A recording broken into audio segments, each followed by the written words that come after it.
Panginoon, purihin ang Panginoon. Sa banal na templo ang Diyos ay awitan. Purihin sa langit ang lakas niyang tagay. Sa ngalan ng Ama at ng Anak at ng Espiritu Santo. Amen. Sumainyo ang Panginoon. At sumayo rin. Ngayon po ay ginugunita ng ating inang simbahan si San Andres Tunlac at ang iba pa niyang mga kasamang martir sa Vietnam. Sila'y nagpahayag ng kanilang pananampalataya sa Diyos na si Kristo kahit na ikamatay nila ito. Hilingin natin ang kanilang panalangin, matutunawa tayo sa kanilang halimbawa. At upang tayo maging marapat, halina't magsisimula sa ating mga kasalanan. Tayo pong lahat, inaamin ko sa makapangyarihang Diyos at sa inyo mga kapatid, lubha akong nagkasala sa isip, sa salita at sa gawa at sa aking pagkukulang. Kaya sinasamo ko sa mahal na Birheng Maria, sa lahat ng mga anghel at mga banal, at sa inyo mga kapatid na ako'y panalangin sa Panginoong Diyos. Kaawaan tayo ng mapagmahal na Diyos, patawarin sa ating mga sala at patnubayan hanggang sa buhay na walang hanggan. Amen. Panginoon, kaawaan mo kami. Panginoon, kaawaan mo kami. Kristo, kaawaan mo kami. Kristo, kaawaan mo kami. Panginoon, kaawaan mo kami. Panginoon, kaawaan mo kami. Iyuko natin ang ating ulo, ibulong sa Panginoon ang ating intensyon. Pakisama po natin sa dasal ang mga tumutulong sa ating simbahan, ang mga kababayan natin sa ibang bansa at sa ibang lugar na nagtatrabaho para sa kanilang pamilya. Manalangin tayo. Ama naming makapangyarihan, ginawa mong manaig sa paghihirap ang martir na si San Andres Tunlac at ang kaniyang mga kasama. Ipagkaloob mong kaming nagdiriwang ngayon ng kanilang tagumpay ay makapanatiling di natitinag na mga kumakalaban pakundangan sa iyong pagkukup sa amin araw-araw. Sa pamamagitan ni Jesucristo, kasama ang Espiritu Santo magpasa walang hanggan. Amen. Magsipo ang lahat.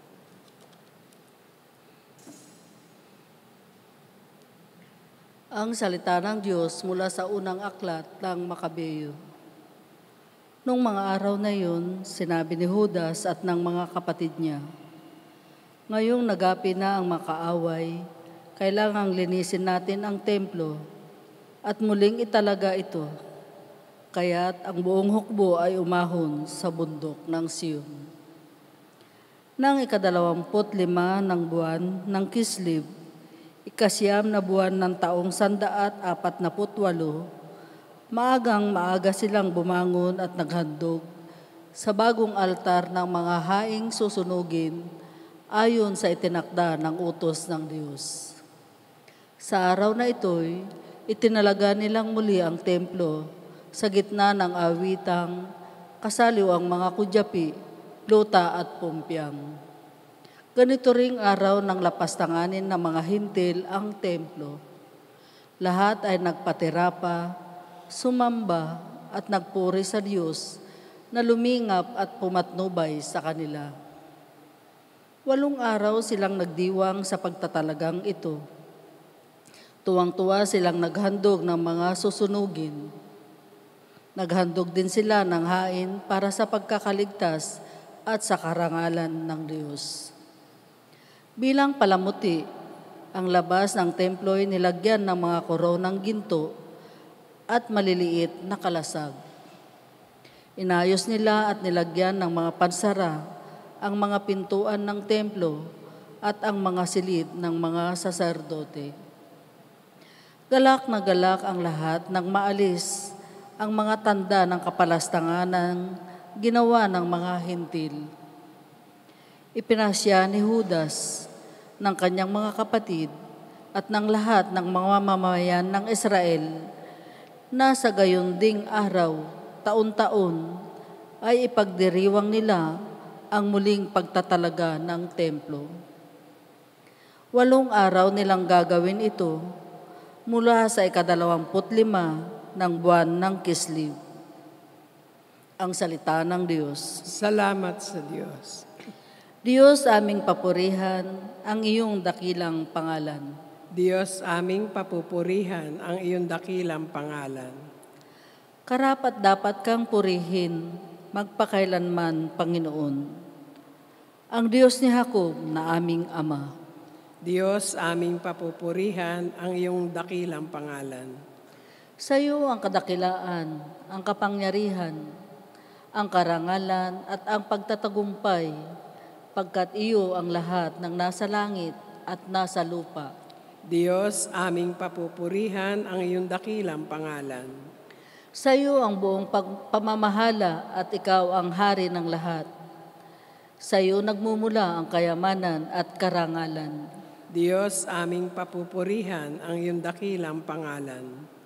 Taglay mo ang kapangyarihan at kadakilaan, at ikaw ang nagbibigay ng lakas at kapangyarihan sa lahat. Diyos aming papupurihan ang iyong dakilang pangalan. Magsitayo po ang lahat.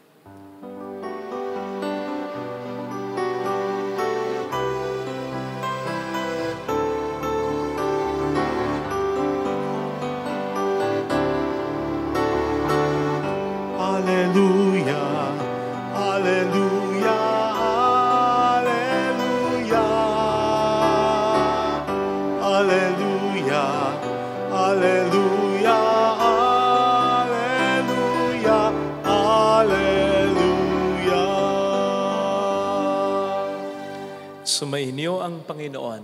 At sumaiyo rin. Ang mabuting balita ng Panginoon ayon kay San Lucas. Papuri sa iyo, Panginoon. Noong panahong yon, pumasok si Jesus sa templo at kanyang pinagtabuyan ang mga nagtitinda. Sinabi niya sa mga ito, nasusulat, ang aking bahay ay itatawaging bahay dalanginan, ngunit ginawa niyong pugad ng mga magnanakaw. Araw-araw si Jesus ay nagtuturo sa loob ng templo. Pinagsikapan ng mga punong saserdote, ng mga eskriba at ng mga pangunahin ng bayan na siya'y papatay. Subalit wala silang makitang paraan upang maisagawa ito sapagkat taimtim na nakikinig sa kanya ang buong bayan. Mga kapatid, ang mabuting balita ng Panginoon. Pinupuri ka namin, Panginoong Hesukristo. Narinig po natin sa ating pinasang ebanghelyo ang paglilinis na ginawa ni Jesus sa templo. Sapagkat aniya, ito'y bahay ng kanyang ama. And therefore, bahay din niya dahil siya at ang ama ay iisa. It must then be noted na kahit matagal na inoccupy ito, pinamahalaan ito, dinumihan na rin ito ng mga mamimili, ng mga tagapamahala, pati na ng mga magnanakaw, ito'y nanatiling bahay ng Diyos. Again and therefore, bahay ni Jesus. Kaya nga yung paglilinis na ginawa dito ni Jesus sa templo ay pag-assert ng kapangyarihan niya sa templo, ng pag-aari niya sa templo. Kaya niya ipinagtabuyan ang mga namimili, mga namamalit ng salapi, mga magnanakaw, pati na mga gamit nito. In other words, ay pinapakita at sinasabi dito ni Kristo sa kanila, bahay ko ito at hindi sa inyo. Sa ating unang pagbasa, ganun din po ang ating makikita. Narinig natin ang paglilinis at pag-dedicate ng mga Israelita sa templo. Matapos itong babuyin, dumihan, bastusin ng kanilang mga kaaway sa mahabang panahon, just the same, it still remained God's temple, God's house. Alam ko po na sa matters concerning halimbawa sa lupa, kapag meron kang kasama na kasama, yun ang tawag nila, di ba? Na nag-occupy dyan sa mahabang panahon, at nagtrabaho na rin dyan, nagbungkal na rin ng lupang yan, o di ba dumadating yung punto na nagkakaroon na ito ng karapatan sa lupang ito o sa bahagi ng lupa na ito na sa iyo. Nagkakaroon na siya ng karapatan kahit na siya'y kasama mo lang. Well, hindi po ganon sa templo ng Diyos. o sa anumang pag-aari ng Diyos. Kaya nga, napagnilayan po natin nung nakaraang linggo, di ba? Tayo mga katiwala lang. Hindi natin ito pag-aari itong lahat ng Diyos. Mag-concentrate tayo sa templo. Ito'y pag-aari ng Diyos. Kaya nga kapag ito'y na-dedicate na, hindi na po pwede itong gamitin sa ibang mga bagay, lalo pat sa mga bagay na kontra sa kalooban ng Diyos. Sa malolos natin, natatandaan ko, mayroong isang parang club, lugar kung saan may mga nagiinupan, happy times. Nagulat ako, kinonvert sa sambahan ng isang sekta. Bagamat nagulat ako, I think pwede naman. Lalo pat kung ide-dedicate na sa Diyos ang lugar na yan bilang bahay dalang ina. Ang mahirap at ang hindi pwede, at ang ibang usapan na ay pag ang simbahan ay kinonvert sa lugar na inuman, bahay aliwa. Yun ang di maganda. Sapagkat yun ay pag-aari ng Diyos. Actually, lahat naman ay pag-aari ng Diyos. Pero iba ang templo ng Diyos. And this is good news for each and every one of us. Sapagkat tayo, sabi nga ni San Pablo, ay templo ng Diyos. Pag-aari ng Diyos. Kaya hindi tayo po pwedeng angkinin ng sinuman, lalong-lalo na ng demonyo, ng kalaban. Gaano man siya katagal mag-occupy sa atin, pamahalaan man niya tayo, magkasala man tayo ng maraming mga kasalanan, dumihan man niya tayo, tayo'y nananatiling pag-aari ng Diyos at tayo papawiin sa Kanya ng Diyos. Ito ang dahilan kung bakit ang masamang espiritu sa sinasaniban nito ay napapaalis, napapalayas. Sa pamamagitan ng pag-invoke at pagsabi ng pangalan ni Jesus, the name above all names. At sa pangalan ng Ama at ng Anak ng Espiritu Santo, sapagkat sa diwang ito, sa formulang ito, ay pinapamukha mo dun sa demonyo na nagpoposes sa tao. Hindi mo po pwedeng i-possess yan. Hindi mo possession yan. Possession ng Diyos yan. Pag-aari ng Diyos yan. So parang sinasampal mo sa mukha ng demonyo. Sampid ka lang, sumasapi ka lang. Hindi ikaw ang tunay na nagmamay-ari niyan. Kaya nga, at tulad ng sabi ko, ito'y magandang balita para sa lahat sa atin. Because I can serve notice to the devil condemning you, to the devil enslaving you, sa masamang espiritu ng takot, sa mga samang espiritu ng inggit, ng hinanakit, ng selos, sa masamang espiritu ng kawalang malasakit ng katamaran, sa masamang espiritu ng kamunduhan na umaalipin sa iyo. I can serve the notice na, hoy, bagamat matagal ka nang nag-o-occupy sa taong yan, matagal mo nang pinahirapan ng taong yan, matagal mo nang niloloko ang taong yan na hindi sa iyo, yan ay pag-aari ng Diyos at pinurchase, tinubos ng dugo ni Jesus. That is good news. Sapagkat ano man ang gawin sa atin ng demonyo, pwede tayong bawiin ng Diyos. Again, kahit matagal tayong pinahirapan ng demonyo sa sakit, sa masamang attitude, sa bisyo, sa masamang pag-uugali, even if sin seems to be enslaving us, pwede tayong makaligtas. Because not a single day in our life, not a single moment in our life, not even a small part of our body is owned by the devil. It is and will always be owned by God. Ang mahirap lang ay when we permit the devil and his minions to stay in our life. Yun bang kapag may sakit tayo, mas in-entertain natin yung idea na wala nang magandang mangyayari sa atin, na hindi na tayo gagaling. Kapag galit tayo, mas pinipili natin kaysa magpatawad ay nagtatanim tayo ng galit o gumagandi tayo sa nakasakit sa atin. When we choose to be silent rather than speak up against our wrongdoing, when we choose to be stressed, even though we know we are still blessed, when we say yes rather than say no to temptation, pag ganon, binibigyan natin ng foothold ang demonyo. At hindi nga ba't yun ang ayaw na ayaw ni San Pablo na gawin natin sa kanyang sulat sa mga taga-Efeso 4:27, do not give the devil a chance to work on you. Because the moment you do so, the devil will take advantage of it. Pag binigyan mo siya ng kaliwa mo, kukunin niya pati kanan mo. Pag binigyan mo siya ng opening, he will really go in at mag-stay to the point na mamamahay sa puso natin. Kaya nga, di ba, yung mga nagtitinda naman yan sa templo, yung mga magnanakaw sa templo, yung mga namamahala dyan, hindi naman, nagsimula ng marami yan, unti lang yan, kaunti lang. Dahil walang sumisita, dahil walang nagbabawal, dumami ng dumami. At ganun ang mangyayari kapag binigyan natin ng chance ang demonyo. He will stay. And when he stays, mahirap nang paalisin yan. Kaya dapat, nandyan pa lang, huwag na nating tanggapin. And if ever makapasok sa buhay natin, huwag nating pag-stayin sapagkat aangkinin niya ang buhay natin para lamang sirain. Tapos magtataka tayo kung bakit pasok naman tayo ng pasok sa templo, sa bahay ng Diyos, simbahan. Dasal naman tayo ng dasal. Pero ganun pa rin ang buhay natin. Stress pa rin tayo. Nalulungkot pa rin tayo. May galit pa rin sa puso natin. Buisit pa rin tayo. Wala pa rin direksyon ang buhay natin. Tandaan natin, templo din tayo ng Diyos. So kung paano ang templo ng Diyos, ang simbahan ay dapat malinis, maayos, tahimik, para mas maramdaman natin ang Diyos. Ganun din ang buhay natin. Kung hindi tayo matahimik, kung hindi tayo maayos, kung hindi natin lilinisin ang puso natin, hindi natin talaga mas mararamdaman ang Diyos. Narinig natin sa ating binasang ebanghelyo, gano'n na lamang ang zeal, ang gana, ang alab na nag-aapoy sa puso ni Jesus upang linisin ang templo. Gano'n din ang buhay natin. Ipalinis natin sa Kanya. Ipagpasa Diyos natin ang lahat. Isurrender natin ang lahat. Pati ang mga negatibong bagay sa puso natin upang ang paghahari ng Diyos ay mas maramdaman natin. Ito sana mga kapatid ang ipagdasal natin sa pagdiriwang na ito. Lagay natin ang ating kanang kamay sa tapat ng ating puso.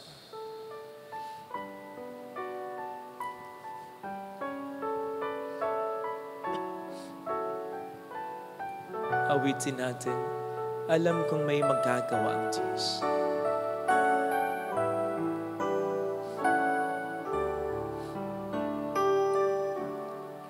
Alam kong may magagawa ang Diyos.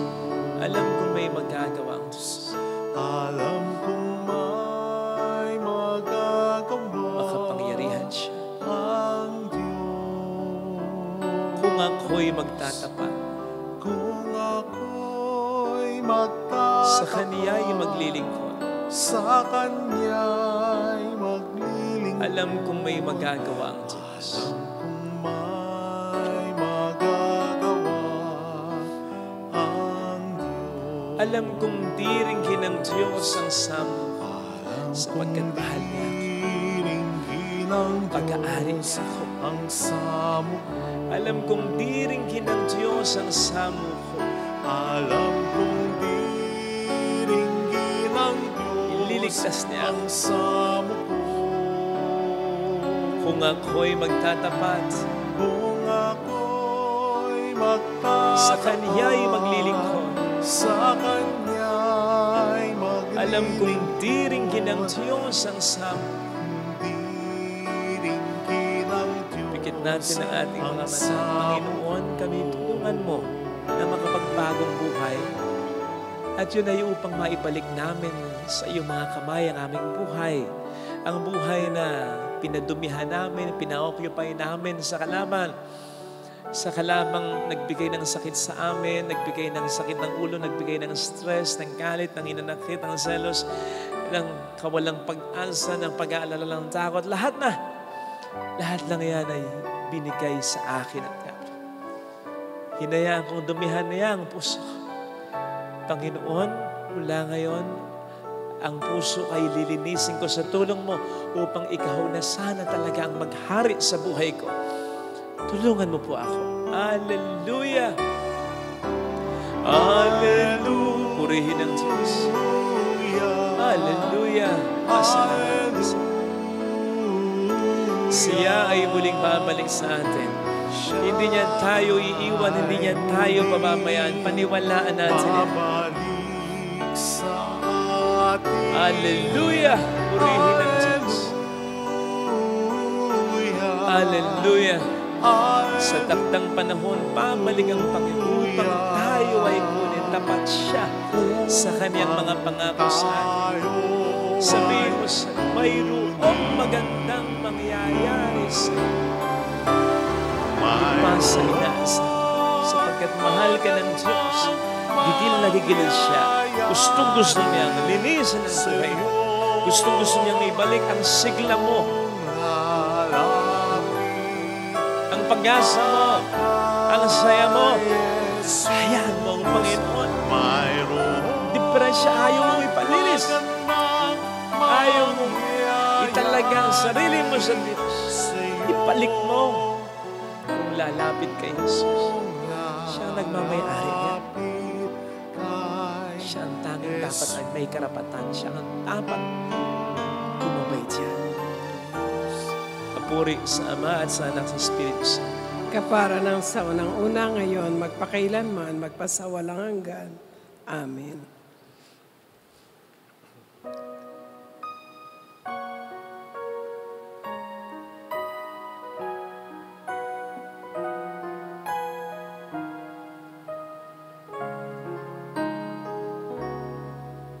O Diyos, amang di mabilang, tanggapin mo yaring aming alay.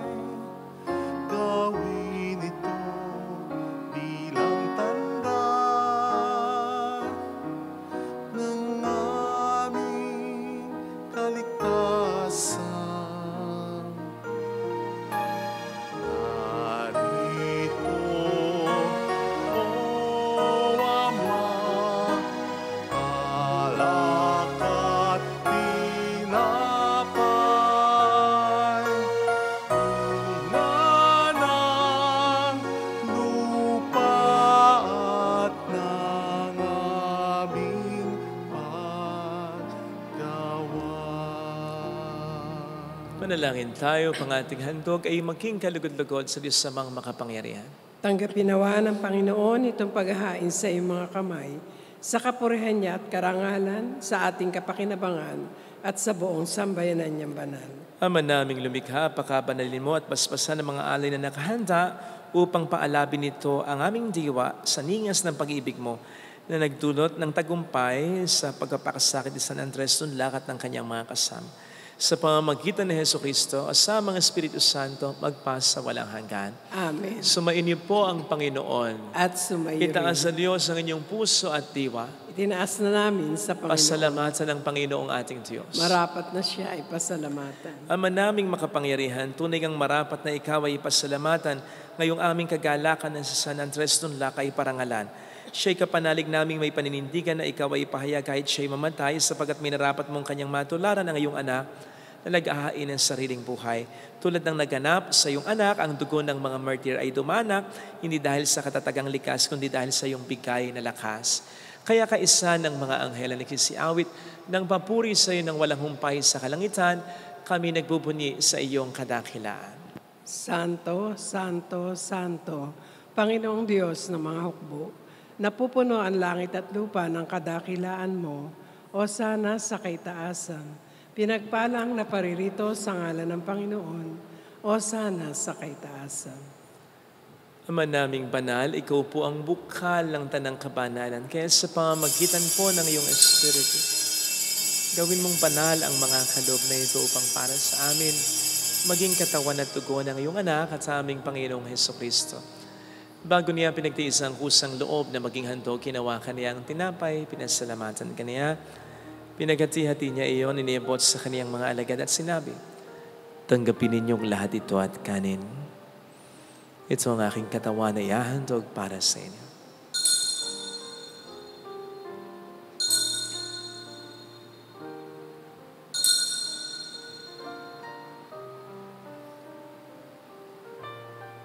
Gayun din naman ang matapos ang hapunan, nawakan niya ang kalis. Uli kaniyang pinasalamatan, iniabot niya ang kalis sa kaniyang mga alagad at sinabi, tanggapin ninyong lahat ito at inumin. Ito ang kalis ng aking dugo ng bago at walang hanggang tipan.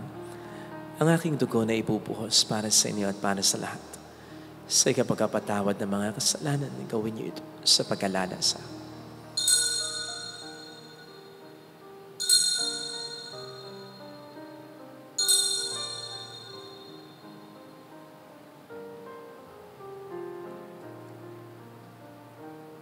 Ipagbunyi natin ang misteryo ng ating pananampalataya. Si Kristo'y namatay, si Kristo'y nabuhay, si Kristo'y babalik sa wakas na panahon. Ama, ginagawa namin ngayon ang pag-alaala sa pagkamatay at muling pagkabuhay ng iyong anak.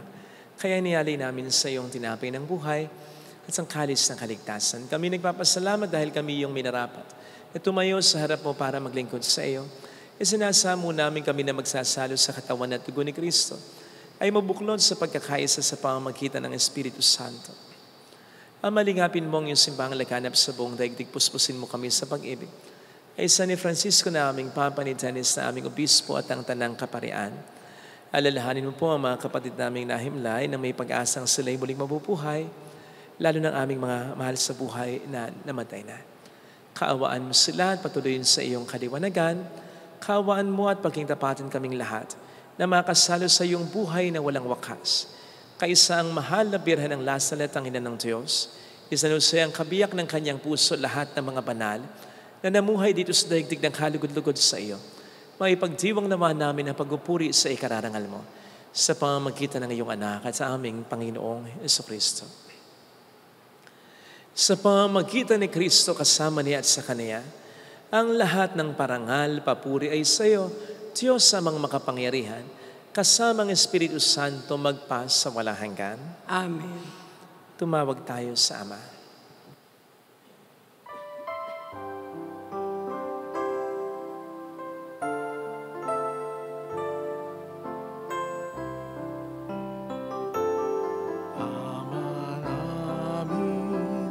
Sumasalangit ka, sambahin ang ngalan mo, mapasa amin ang kaharian mo, sundin ang loob mo dito sa lupa para ng sa langit. Bigyan mo kami ngayon ng aming kakanin sa araw-araw at patawarin mo kami sa aming mga sala para na pagpapatawad namin sa nagkakasala sa amin, at huwag mo kaming ipahintulot sa tukso, at iadya mo kami sa lahat ng masama. Hiniling namin kami adya sa lahat ng masama, pagkalooban ng kapayapaan na araw-araw iligtas sa kasalanan, samantalang aming pinaghahandaan ang dakilang araw ng pagkapahayag ng tagapagligtas naming si Jesucristo. Sapagkat iyo ang kaharian, ang kapangyarihan at ang kapurihan, magpakailanman. Amen. Panginoong Jesucristo, sinabi mo noon, sinasabi mo rin sa amin dito ngayon, kapayapaan ang iniiwan ko sa inyo, ang aking kapayapaan ang ibinibigay ko. Tungayin mo ang aming pananampalataya, huwag ang aming pagkakasala, pagkalooban mo kami ng kapayapaan at pagkakaisa ayon sa iyong kalooban, kasama ang Espiritu Santo magpas sa walang hanggan. Amen. Ang kapayapaan ng Panginoon ay sumainyo daw ang lahat. At sumayo rin. Magbigayan tayo ng kapayapaan sa isa't isa. Kapayapaan po. Peace, peace. Kordero ng Diyos. Kordero ng Diyos, nag-aalis ng mga kasalanan ng sanlibutan, maawa ka sa amin. Kordero ng Diyos, nag-aalis ng mga kasalanan ng sanlibutan, maawa ka sa amin. Kordero ng Diyos, nag-aalis ng mga kasalanan ng sanlibutan, ipagkaloob mo sa amin ang kapayapaan. Narito sa harap natin ng Panginoon ang ating buhay at kaligtasan.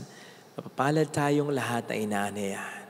Panginoon, hindi ako karapat-dapat na magpatuloy sa iyo, ngunit sa isang salita mo lamang ay gagaling na ako.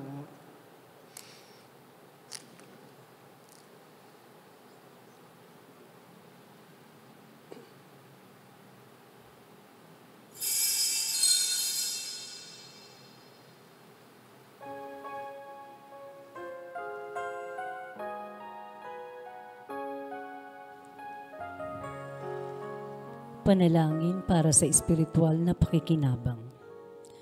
Panginoong Hesus, ako ay naniniwala na ikaw ay nasa kabanal-banalang sakramento.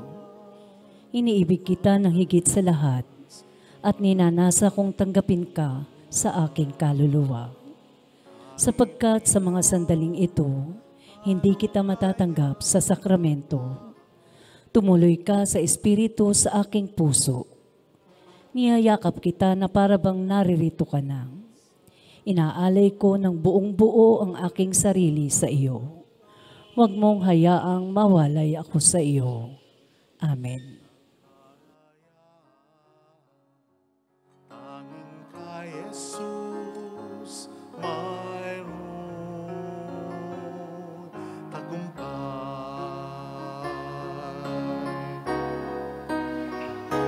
Siyang ating patnubay, siyang ating gabay, siya sa ating nagbigay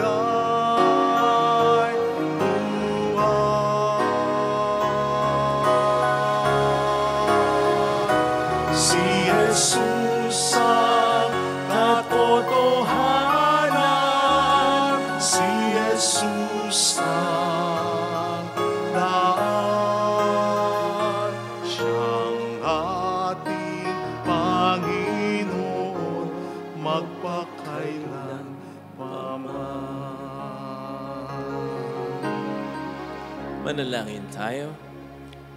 Ama naming mapagmahal, ang tinanggap naming banal na pakikinabang ay makapagdulot nawa sa amin ng katatagan na nagkaloob ng katapatan sa paglilingkod at tagumpay sa pagtitiis ng pagsubok sa iyong martir na si San Andres Tumla sa pamamagitan ng Jesucristo kasama ang Espiritu Santo magpas sa walang hanggan. Amen. Holy God, Holy Mighty One, Holy Immortal One. Have mercy on us and on the whole world. Holy God, Holy Mighty One, Holy Immortal One. Have mercy on us and on the whole Holy world. God, Holy Mighty One, Holy Immortal One. Have mercy on us and on the whole world. Jesus, King of Mercy, We trust in you. alalahanin, O mahal na Birhen ng Lazaret, ina ng pag-asa, ikaw ang nagpaalala sa aming magbalik loob sa Ama. Ito ang nagpapatunay na ang kagandahan loob mo ay nanatiling busilak. Sa pag-aaruga mo sa amin, tungkulin mo ay tinupad. Sa pana ni Kristo, itinuring mo kaming mga tunay mong anak. Kaya ninais mo ni isa'y huwag mapahamak, maging sa iyong walang tigil na pananalangin, pati buhay pumatak. Huwag namang mawala ng saysay ang iyong paghihirap.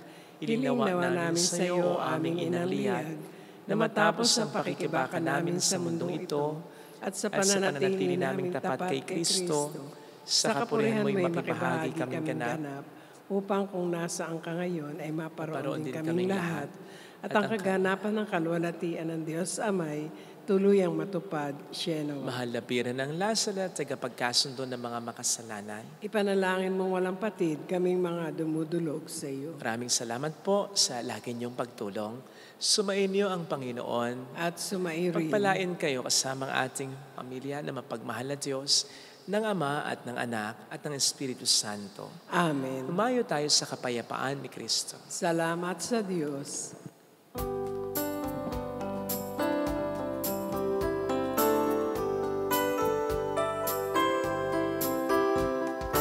On this day, O Mother of our Lord, we sing you praise for lighting up our way. Your tears did soften up the hearts of men, and they still do today. May our love for you bring comfort in your pain. They saw a great light near the spring, and then it lowered and they saw it part. Then all at once they saw a lady crying there, and she wept all the while she spoke. They saw her tears flow from her eyes. They flowed in steady streams of light. They flowed in steady streams of light. On this day, O Mother of our